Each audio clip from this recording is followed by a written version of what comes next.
जवान जवान साधक हैं, झुक के बैठना, दीवाल का आश्रय ले लेना, शरीर का रोग ग्रसित हो जाना, ये सूचना देते हैं कि आप ब्रह्मचर्य की हानि किए हैं, आपका आहार ठीक नहीं है, आपकी साधना ठीक नहीं है। असाध्य रोग आकस्मिक पूर्व पाप के परिणाम स्वरूप आ जाना ये हो सकता है, पर वो हमारी साधना को बाधित नहीं कर सकता। प्रारब्ध साधना को बाधित नहीं कर सकता, ध्यान रखना। प्रारब्ध आया है, उसको भोगेंगे, साधना यथावत चलनी चाहिए, साधना में फर्क नहीं पड़ना चाहिए, तब भगवदानंद की प्राप्ति होती। इसीलिए कह रहे हैं हमारे ऊपर सब कृपा है, केवल अपनी कृपा करने की जरूरत है। आप लोग अपनी कृपा कीजिए। जैसे हम कहते हैं कि हमारे शरीर में ब्लड प्रेशर का रोग हो गया, हाई या लो, वो थोड़ी देर के लिए है, थोड़ी देर के लिए हमको शिथिल कर सकता है, लेकिन नहीं, वो हमारे साधन को नष्ट नहीं कर सकता, वो हमारे साधन को नहीं। हम सम में हैं, ब्लड प्रेशर हाई या लो विषम में है, कोई फर्क नहीं पड़ता। और हम विषम चिंतन करते हैं तो ये सब सही भी हो तो ये गलत है। हमारा विचार, हमारी साधना प्रारब्ध नहीं बाधित कर सकता, ध्यान रखना। प्रारब्ध पाप कर्म का परिणाम है, और वर्तमान की हमारी साधना भागवतिक है, हमारी भागवतिक साधना को आच्छादित कर दे, इतनी बड़ी सामर्थ्य प्रारब्ध में नहीं है। प्रारब्ध बाधा खड़ी करता है, लेकिन हमारे भजन को नहीं रोक सकता, हमारी भागवतिक उन्नति को नहीं रोक सकता। लेकिन हम लोग इससे बेपरवाह से नजर आते हैं। धिक्कार है उस शिष्य को जब गुरु को आज्ञा देने में सोच करना पड़े, पता नहीं मानेगा कि नहीं मानेगा। इसीलिए परमार्थ की दिव्यता प्रकाशित नहीं हो रही। जीना, समय काटना, गुरु कृपा से कल्याण हो जाना, ये सब हो जाएगा, इस पे कोई चिंता की बात नहीं। लेकिन जीते दी अध्यात्म की भूमिकाओं पे विचरण करना, ये अपने ऊपर कृपा करना है। प्यारे, ये बहुत कीमती शरीर है, आपका कल्याण तो निश्चित है, लेकिन यदि आप यहां हजारों का कल्याण करके नहीं गए तो आपका साधु वेश धारण करना किस काम का? अपने कल्याण के लिए तो कोई खास बात नहीं। हमारी साधना अपने कल्याण के लिए नहीं होती, ध्यान रखना। हमारा कल्याण तो जिस दिन हम गुरु की शरण में हुए उसी दिन हो गया। अब हम साधना करते हैं इस जगत मंगल के लिए। साधु का पूरा जीवन परोपकार के लिए होता है, परहित के लिए होता है, दूसरों के दुखों का नाश करने के लिए होता है। रात दिन भजन करके फिर संकल्प बनता, सर्वे भवन्तु सुखिना सर्वे सन्तु निरामया। इसलिए पूरा जगत उसे नमस्कार करता है। आप सबसे प्रार्थना है, इस नाशवान मलमूत्र बनाने वाले शरीर को प्रिय मानकर केवल खान पान विश्राम शयन इसी में काटते रहोगे, जीवन रंग नहीं लाएगा। रंग लाने के लिए गुरु आज्ञा की कसौटी में कसना होगा, तब आप प्रियालाल की सेवा के आभूषण बनेंगे, तब आप प्रियालाल के श्रृंगार सेवा में आएंगे। बिना कसौटी में कसे, बिना आग में तपे निर्विकार नहीं होता। एक बार हिम्मत करो, तुम शरीर नहीं हो, ये शरीर छूटेगा, तुम्हें दिव्यता प्राप्त करनी है। दिव्य पार्थिव शरीर की आसक्ति वाला नहीं अनुभव कर सकता, इससे ऊपर उठो। बहुत घटिया सोच है यदि ये सोच बनी रहे कि मुझे अच्छा खाने को मिले, अच्छा सोने को मिले, अच्छा रहने को मिले, बहुत घटिया सोच है।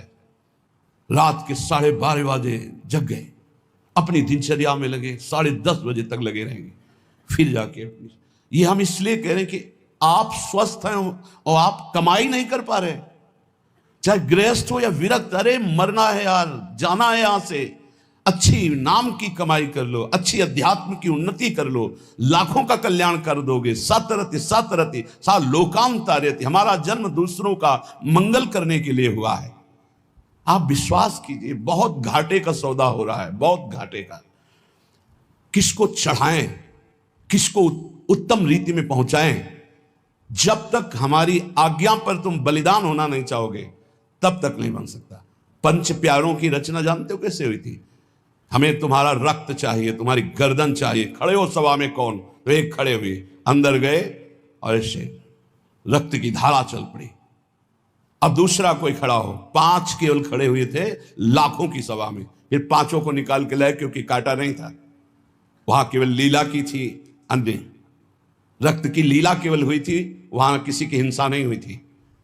सब आश्चर्यचकित हो गए। ये हैं 5, और एक एक से इतनी सामर्थ्य भर दूंगा कि 1.25 को एक परास्त कर देगा। परम पूज्य श्री गुरु गोविंद सिंह के वचन। एक को 1.25 परास्त करने वाली सामर्थ्य तैयार करो, क्यों? प्राणों को बलिदान कर दिया। नारायण अति कठिन है हरि मिलन की बाट, या में पग पीछे धरे प्रथम शीश दे काट। चाहे गृहस्थ हो चाहे विरक्त, दिव्यानुभूति के लिए तुम्हारा मानव शरीर मिला है, पार्थिव भोगों के लिए नहीं। पर इसमें आपको अपनी कृपा करनी बकाया रह गई। सब कृपा आपके ऊपर है, आप अपनी कृपा कर ले। इसमें हमें सब घाटा नजर आ रहा है। गुरु कृपा, धाम कृपा, इष्ट कृपा, शास्त्र कृपा। गुरु लाखों ने बनाया, लेकिन गुरु की बात मानने वाला कोई बिरला ही है।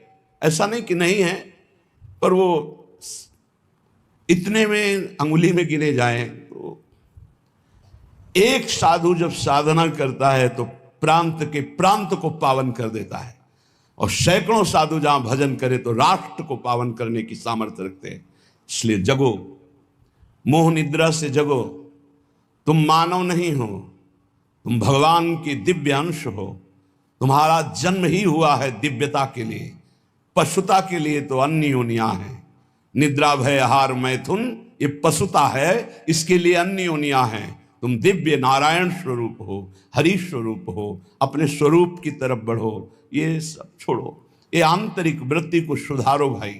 खान पान विश्राम ये कुछ नहीं है, कुछ नहीं है। पूरा जीवन खाते खाते मर जाओगे, फिर भी रसेंद्री तृप्त नहीं होगी। भोगते भोगते मर जाओ पर जनेंद्री तृप्त नहीं होगी। देखते देखते मर जाओ पर नेत्रेंद्री तृप्त नहीं होगी। ये कैसा झूठा नाटक। इस नाटक का पर्दाफाश करने के लिए तुम जन्मे हो, अपने हृदय के नाटक का पर्दाफाश करने के लिए। यही सुकृत है, यही तप है, और ऐसे हृदय वालों का आकर्षण श्री प्रियालाल करते हैं। बिना देखे जीवन चला जाए तो धिक्कार है जीवन को। क्या देखना है? प्रिया प्रीतम को। इन्हीं आंखों से ऐसे स्पष्ट, इन्हीं नयनन सब सुख देखें, अपनो जन्म सुफल करी लेखें। इसके लिए श्रीपाद वर्णन कर रहे हैं। सुक्षीणा धमनी ततो मृज वपु केशो जरत कंथया, कौपीने न चचीर खंडक कृते नाढ्योति सौम्याकृति। तूष्णीका सकला धमाधम इवात्यंतम विदूरे चरन, श्री राधा पद दास्य लीन हृदयो वृंदावने श्याम कृति। बोले इतना साधन में तन्मय है कि भोजन बहुत अल्प हो गया, इसलिए सुक्षीणा धमनी, नस नाड़ियां एक एक गिन लो। देखो यह है अपने ऊपर कृपा। और आपसे सच्ची कहते हैं, कई कई दिन भोजन न मिलने पर भी ना शक्ति का ह्रास और न निराशा न चेहरा उदास। कैसे? साधन बल। आसनों में बैठने वाला, प्राणों का संयमन करने वाला कभी भी तेज रहित नहीं हो सकता, उत्साह रहित नहीं हो सकता, क्योंकि उसके पास बहुत बड़ी सामर्थ्य है। भजन, ब्रह्मचर्य, आसन, प्राणायाम, बहुत बड़ी सामर्थ्य, बहुत बड़ी किसी भी संप्रदाय का हो, यह अत्यंत आवश्यक है, अत्यंत आवश्यक है। कोई सुन नहीं रहा। ये अपने ऊपर कृपाए राग त्यागी वैरागी कहलाने वाले आप हैं, परमार्थ के पथिक है। सुक्षीणा धमनी ततो मृज वपु केशो जरत कंथया। शरीर की एक एक नस नाड़ी गिन ली जाए ऐसी, क्योंकि अल्पाहार। पूज्यपाद दुड़िया बाबा, पूज्यपाद मग्नानंद सरस्वती जी महाराज, श्री स्वामी अनंग बोधाश्रम जी, रोटी राम बाबा, एक सितवा बाबा, ऐसे ऐसे सिद्ध महापुरुष। एक दिन सितवा बाबा जा रहे थे तो गांव में पहले शौच बाहर जाया जाता था, तो एक लोटे में 3 माताएं शौच। उनमें से एक ने कहा कि तुम्हें कितना? तो बोले 2-3 चुल्लू। बोले हाथ तो साफ नहीं हुआ होगा। बोले आटा लगाना है, साफ ही हो जाएगा उसमें। विनोद में उसने कहा आटा लगाने में तो साफ ही हो जाए। उसी समय सितवा ने संकल्प लिया, जीवन कभी रोटी नहीं खाऊंगा। तो अन्न भुंजवा लेते और वो से इतना ऐसा, वो बड़े सिद्ध महापुरुष हुए। रोटी राम बाबा जिस समय प्रधानमंत्री इंदिरा गांधी थी, ये दर्शन करने जाया करती थी, जिससे देवराहा बाबा के से बड़े सिद्ध महापुरुष रोटी राम, बस हाथ में ऐसे रोटी ले ली, बस उसी को पास, बस ये 56 प्रकार के भोग प्रियालाल पावे। देखो स्वामी जी उत्तम भोग लगाए, मोर मरकट को सेवैं। ऐसे प्रसाद बिहारी जी का ले लेते हो सब, और आप चना पाके। हे भाई, कमाने आए हो, लक्ष्य पे तीर एकदम अमोघ बाण की तरह जाना चाहिए। यही समय कमाने का, यही समय कमाने का, यही समय गंवाने का है। जिसकी जवानी तप में, उसकी वृद्धावस्था महान आनंद में, जिसकी जवानी भोग में, उसकी वृद्धावस्था दुर्गति में। कागज में लिख लो। और जिसका प्रारंभ से भजन उसका अंतिम भगवदाकार निश्चित, जिसका प्रारंभ विषयाकार, अंतिम बदलना बड़ा कठिन। ये जीवन की बातें कह रहे हैं। सुख क्षीणा धमनी ततो मृज वपु। कैसे कैसे तुम्हें बताएं, लक्ष्य ही नहीं है तो कैसे बताएं। लक्ष्य जब बन जाएगा तो नहीं खान पान ते भावे है, नहीं कोमल वसन सुहावे है, सब विषय लगे ते खाला है, हरियासिक का मग न्यारा है। हलवा और गुलाब जामुन पाने वाले लाखों हो सकते हैं, लेकिन प्रियालाल के लिए आंसू बहाने वाले दो कहो हरिवंश रस बिरलो समझनहार, एक दो ही जो पाइए खोजी सब संसार। सत्य सत्य परम सत्य बात कह रहा हूं। परम कसौटी कस के अपने आप को झोंक दो तपस्या में, अभी आगे प्रियालाल मिल जाएंगे। दिव्य अनुभूतियां बिना गुरु की आज्ञा पर चले दिव्यानुभूतियां नहीं हो सकती। एक खा पी के मोबाइल से गंदी बातें देख के समय काट लो, प्रिया प्रीतम की दिव्य लीला देखने का अधिकार नहीं प्राप्त कर पाओगे, मान लो। और एक बार चढ़ाई पे चढ़ जाओ तो सब खत्म हो गया। साधन काल में एक कवलन पूज्य पादुरिया बाबा सिद्धावस्था में 70 घरों में एक दिन में भिक्षा पाने जाते थे। एक दिन में 70 घरों में, अगर एक एक कवल पाते होंगे तो 70 कवल पाते। समझ लीजिए आप, एक बार चढ़ाई पे चढ़ जाओ, खेल हो गया, भगवत साक्षात्कार हो गया। अब क्या, अब तो बादशाह हो गए, घूमो आनंद मगन घूमो, कोई परास्त नहीं कर सकता। पर चढ़ाई ही नहीं चढ़ रहे। बिना विजयी हुए कोई सम्राट नहीं बनता। संतों को बादशाह का बादशाह कहा गया है। चाह मिटी चिंता मिटी मनुआ बेपरवाह, जिनको कछु न चाहिए वो साहन के साह। देखो तुम गुलाम हो या शहंशाह हो। बड़ी विचित्र दुर्दशा है, बड़ी विचित्र दुर्दशा। ए भाई जगो। सुख क्षीणा धमनी ततो मृज वपु केशो जरत कंथया। कभी एक मिनट जीवन में किसी के पास बैठ करके वार्ता करने की कभी रुचि नहीं रही, वार्ता करने की रुचि। यहां वृंदावन तक में बलराम ब्रजवासी जब मिलने आते थे तो सबसे ऊपर छत में पद्मासन लगाए बैठे। कभी जब दृष्टि खुलती तो देखते हाथ जोड़े खड़ा है, ए बाबा कुछ पाया है कि नहीं, ये ले ले प्रसाद, पा लेना। हाँ ठीक है भैया, रख दो और आप जाओ। कभी विश्वास कीजिए, प्रपंच वार्ता हंसी मजाक मिलना जुलना आग लगाओ अंदर। ये दूसरे के समझाने से नहीं होता है, खुद की आग से होता है। नई अवस्था है आपकी, या परमार्थ में चल रहे हो, चाहे गृहस्थ हो चाहे विरक्त हो। ये पेट बढ़ने का मतलब है साधन विहीन जीवन कर लेना। सिद्ध पुरुषों के पेट बढ़े तो आनंद तोंद है, आनंद उनकी कोई बात नहीं। अभी कुछ देखा ही नहीं है और बढ़ने लगा चर्बी और मांस और ये सब, बिल्कुल नहीं, बिल्कुल नहीं। 18 से 48 तक घोर तप में जीवन, फिर आगे जो सिद्धावस्था आ जाएगी आप खुद देख लोगे कैसी आनंदमयी वृत्ति होती। हमारी प्रार्थना मान लो आप सेवा में रत रहें, लेकिन निरंतर चतुराशी जी नाम जब मंत्र जब चलता हुआ, और जब समय मिले फौरन आसनों पे बैठ जाओ। 2 घंटे 3 घंटे विश्राम, बस आसनों पे बैठ करके ही अपना समय व्यतीत करो। जवान हो, ब्रह्मचारी हो, भगवत मार्ग के पथिक हो। ततो मृज वपुहु।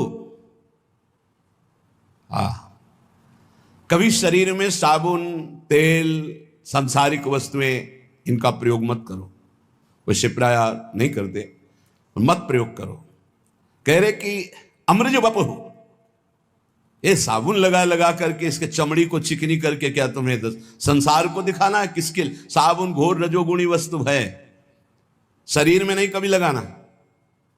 अगर कभी जटा आदि की बात आती है धोने की, तो सात्विक वस्तुएं आती है, रीठाट आदि ऐसी घोर के डाल लो, जल डाल लो, उचित साफ हो जाते हैं। जीवन में कभी नहीं, गंगा मैया की कृपा से गऊ अपने आप निर्मल, ऐसे कहीं भी तेल का कभी प्रयोग ना हो तो कभी जू नहीं पड़ सकते, ध्यान रखना। कभी जटा में कोई कीड़ा नहीं पड़ सकता यदि आपने तेल का प्रयोग नहीं। किस बात का तेल का प्रयोग करना है? क्यों?